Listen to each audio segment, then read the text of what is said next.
Hope you enjoyed. Thanks for watching. This is Solomon Adams giving my latest review for Naruto Shippuden, episode 456. X, the darkness of the Akatsuki. We get to learn Itachi's origin story. We already got word that they're gonna stop the filler and gonna go back to the main story in May, which is good because I think we had enough of this stuff. I mean, I know we like Itachi; he's one of the greatest characters in Naruto, but I think it's time they stop beating around the bush and just stop doing this for delaying time. Just so they can stop milking the whole thing. Anyway, it's a good series. Anyway, let's get started. We know that Itachi's partner is Juzo. He's a member of the Seven Ninja Swordsmen of the Mist. He holds the Executioner's Blade.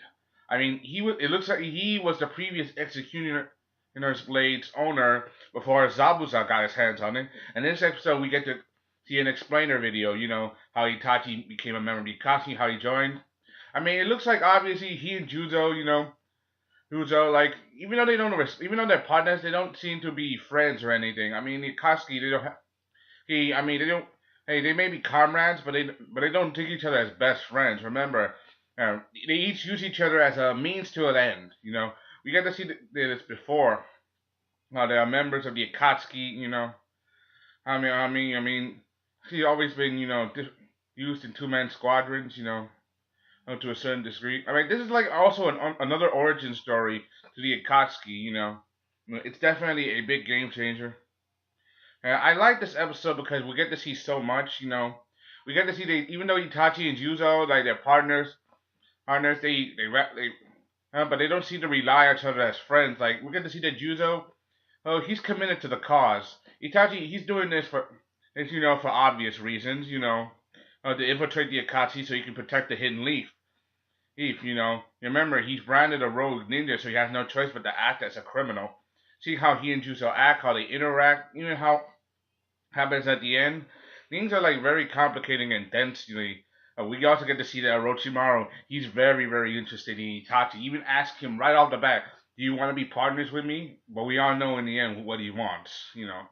It's definitely a very, very, good story. We get to see story. I like this. Even though this is filler, I like that because this is supposed to be based on a graphic novel on the Itachi, his origins, and I like that we're getting more and more into this. The animation is the same, but it's good. See how they work together. Remember, the Akatsuki is a brand of mercenary groups who like do any dirty job, like murder, kidnapping, larceny, death, assassinations, and no dirty missions, like kind of like dark, very very dark stuff. They literally sowed the seeds of chaos in times of peace, And this was like when the Akatsuki first got started. This would have been at least 10 years before we got up to Shippuden. Yeah. At least another, at least I mean, in the original story, it was at least 7 years after Maru left and what happened when they got started. And then after all the business, after what happened, it's definitely a good thing. We get to see the history. We get to see the Itachi. He follows orders. He does his best to be humble, but he's surrounded by a group of people who are literally mercenaries. And we get to see that Juzo. He's definitely trying to do his best. As even though we know what happened to them, I like this. I like that they work with each other. It seems that Juzo isn't the strongest shinobi. He's not probably as strong as Kisame, but he is a rogue ninja. From the Hidden Leaf, from the Hidden Mist Village in the Land of Water. We also get to know that that there are only 3 members alive of the 7 Ninja Swordsmen, and that the rest were defeated by Might Guy. I mean, Guy defeated the 7 Ninja Swordsmen by himself using Taijutsu. That would have been cool to see, but they're not doing that. And they didn't show that. They showed it off screen. I know that it's very interesting to see how it is. I mean, we don't get to see how most of the 7 Ninja Swordsmen die. We know that something happened to them during the time of the last Great War, the Third Great Ninja War, or in the time of peace. They definitely died, I mean, at some point. But it's also very messed up to see what happened because there was the Civil War and the conflict with the Hidden Mist. And Juzo obviously didn't want to go back, It's definitely. Like, remember, Civil War, madness. I like that they work together, And it seems that Juzo's the one who's trying to beat out instructions. He's trying to break Itachi in because Itachi's the new member, and it's obviously Ijuzo has been around longer than Itachi. And he's trying to break him in, try to give him instructions. But Itachi's not stupid, so he's not. And so he follows. He does at his best. He follows well. I like that they took on Yaguda, the fourth Mizukage, okay, and the and Jinchuriki to the three tails. Seeing how well they do together. Even though in the end they got a little bit overwhelmed, I like that Itachi he displayed a small portion of his Mongeki or Sharingan power with his Amaterasu. Even though in the end, and we know what happens to Jugo, we also know what happens to the Executioner's Blade.